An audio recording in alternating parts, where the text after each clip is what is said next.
Assalamu alaikum. Ladies and gentlemen, we have been talking about Unit 5. This is our second lecture, which is based on Unit 5. I told you we are going to discuss 3 lessons in this unit, and the theme of the unit is technology and gender inequality. If you remember, in the previous unit, our theme of the unit was hope, courage and determination. So in the same way, every unit has a theme which is being explored throughout the unit through different stories, essays and poems. In this unit we are going to read 2 lessons. One of it is technology and society of the future. This has been basically taken out of English newspaper, and then it has been modified by Professor Mohibullah. And the other one is gender inequality, which is an essay, an excellent piece of writing. Inshallah, we will discuss that also. For now, we are going to talk about reading selection 5.1. This is technology and society of the future. I'm going to explain the text and try to analyze it. If you remember, we were on page 169. I have started reading the text. I explained the first page. I'm going to turn the page. I'm on page 170. Kindly open your books on page 170. I'm going to read from the start. Kindly try to follow me and I will be explaining it. The text is easy. I hope it will be easy for you to understand it without even the explanation, but try to follow me. Before the discovery and development of modern medicines, scientific equipments and instruments of surgery, thousands of people used to die of diseases. Previously, on the first page, we discussed that how important science and technology is and what is its role in human life. How science and technology made the life of human being easier, more luxurious and comfortable, right? So initially in the first page, if you remember, we have talked about generally. We did not talk specifically about any field that has, that has benefited human beings in a certain way. We have just generally talked about the benefits of science and technology. And the writer also mentioned that this is not possible for us to enumerate, to number the fields or the amount of benefits or blessings that has been provided by science and technology to the human race. So now in this paragraph we are specifically going to talk about the development of science and technology in the field of medicines, right? So now you see in an essay, when you try to write something, try to arrange your essay in such a manner. Give the introduction of the topic, come up with a thesis statement, and then try to discuss each idea in an individual paragraph and explore that idea. In this paragraph, on page 170, we are going to talk about the problem that human race faced before the discoveries, scientific discoveries of medicines, and then after, when we discovered these medicines, how did it help human beings? So I'm going to discuss them. Before the discovery and development of modern medicine, scientific equipments and instruments of surgery, thousands of people used to die of diseases. Of course, previously people used to die, lots and lots of people used to die because of diseases, plagues and issues. For example, tuberculosis, smallpox, cholera, and there are so many other, diseases. People used to die of them previously, but now we have its treatment. There are medicines available. If you get sick, just eat them and you will be fine. So it means previously these diseases, they caused a huge problem for humans. The Great Plague, which started in 542 AD, was responsible for 95 million deaths in 50 years. Just imagine the Great Plague. It is named as Great Plague. It started in 542 AD, and it killed more than 95 million people in 50 years. It's a huge number. And then the Black Death, of course it's a plague, of 14th century wiped out 1/3 of the whole population of the world. If we divide the whole population of the world into 3,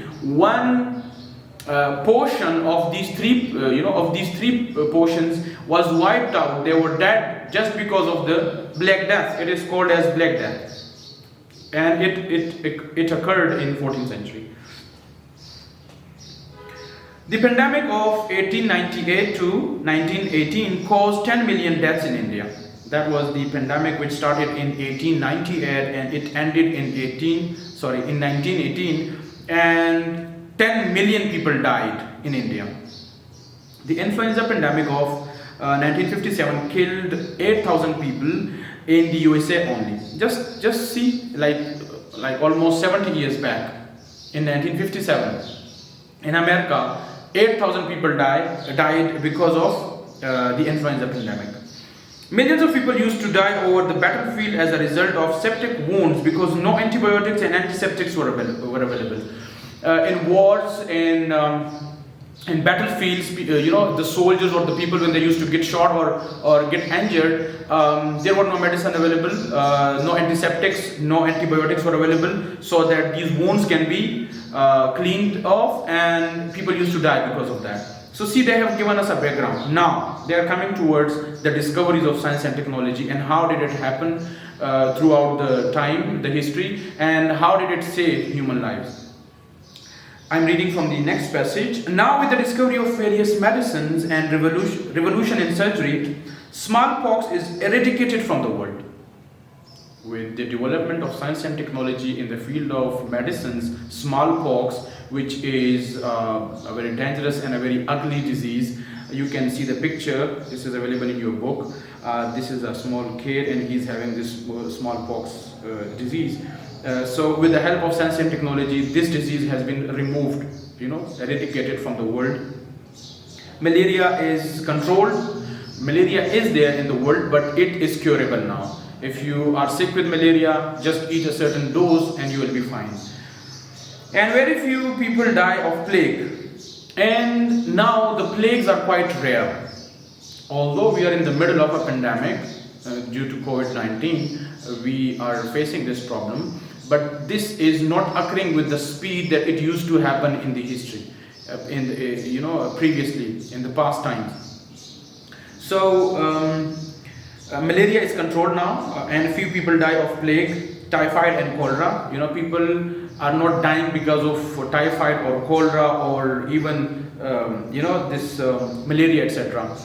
These diseases are still there, and it affects people, but there is cure for that, there is medicines available for that, and when you eat that, you used to get fine.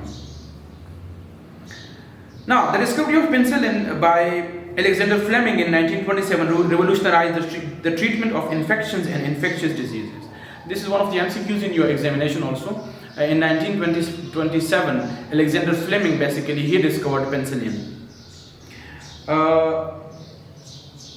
Some other discoveries have contributed as much as that of penicillin and the antibiotics that followed to the health and welfare of people worldwide.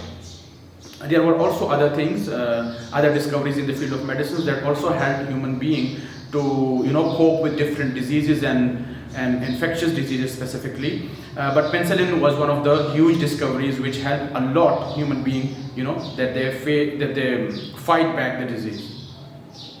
I'm reading the third paragraph on the same page. Now we are going to talk about the discoveries or the achievements of science and technology in the field of engineering and mechanical technology. So look at this paragraph. Engineering and mechanical technologies have been playing a vital role in many fields.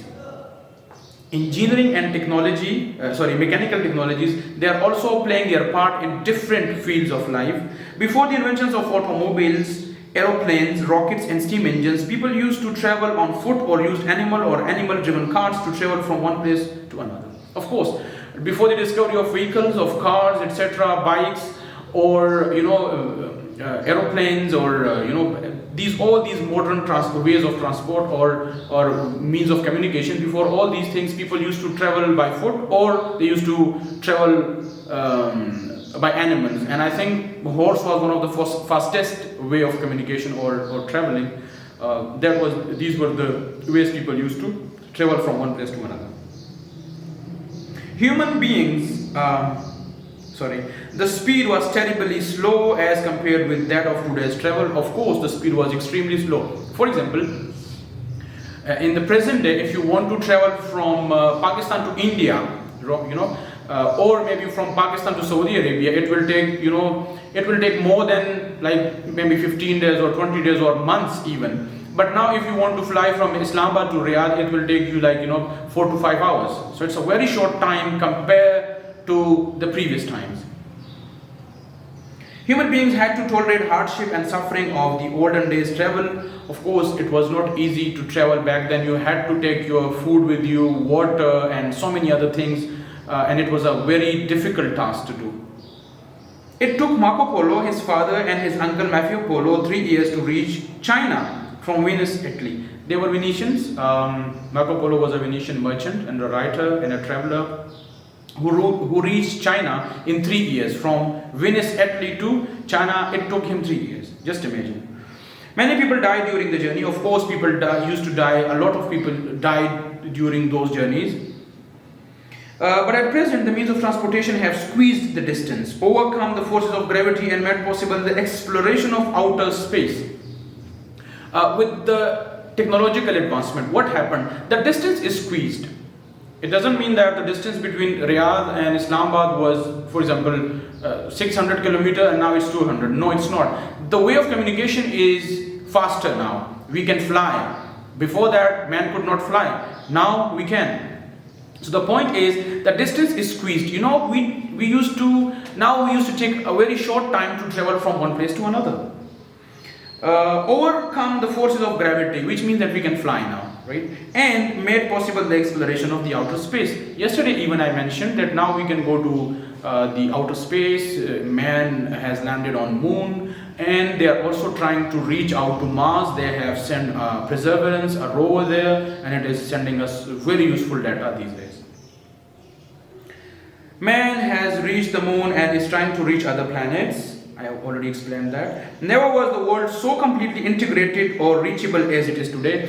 And there is no doubt. The world is becoming a global village. We call it a global village. We can communicate. We can see things happening in the USA right now through our mobile screens, or on our laptops, or on our TV screens. We can watch soccer or football or cricket games. They are being played in, for example, in the USA or in America or even in India. Anywhere around the world, you can watch them, see them live on your television screens. Only in a few hours, one can fly around the world or travel from one continent to another. You can even go to another continent within 24 hours, less than one day. Modern networking of roads have really revolutionized the world and the day-to-day activities, and there is no doubt about it. Modern ways of communication, they are extremely fast. Communication technology has brought a tremendous revolution in the modern societies. Now, in this paragraph, on the same page 170, I'm reading the 4th paragraph, and we are going to talk about the wonders of engineering and mechanical technologies in communication, right? So communication technology has brought a tremendous revolution in modern societies. A few scores years back, it was very difficult for the people of a country to get news, letters, information, and knowledge from another countries. In communication, how did it help? How did science and technology, or in advancement in science and technology, help us to communicate faster? They have given us the examples. A few score years back, 1 score year is equal to 20 years. So maybe just 40 years or 50 years or even 70 to 80 years ago, it used to take us a lot of time to deliver a newsletter or a letter or a message from one country to another, even inside the country. For example, back in 1980 or in 1970, if I wanted to talk to somebody who is in Karachi and I used to send them the letter, it almost used to take like 10 to 15 days to reach that letter, and then that person will reply me back, and it will also take 15 to 20 days to reach here. So in 1 month, I can only communicate once with that person, which is a terrible speed, a terribly low speed. As compared to now, we can WhatsApp somebody anything within seconds, and we can even see that person is typing back, he's replying me back at the same time. A large number of people of the world were living in isolation. That is very much right. People did not know about their roundabouts, even let alone about other continents or countries. They did not know about other cities. Now, owing to efficient media and quick means of communication, all the nations are constantly in close contact with one another. Due to all these technological advancement in communication, these days different countries, people, they are in constant communication with each other, and basically it reduces the misconceptions, the fake news. It did not reduce the fake news, to be honest, but it at least reduced the amount of time that we can reach out for the information that we are in need of. A series of inventions like telegraph, telephone, radio, television, print media, communication, satellite, electronic mail, and internet information technology have really converted the world into a global village or a global apartment.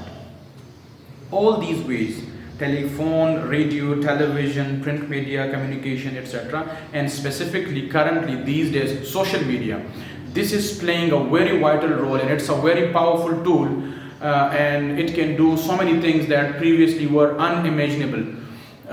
You can get famous even in hours.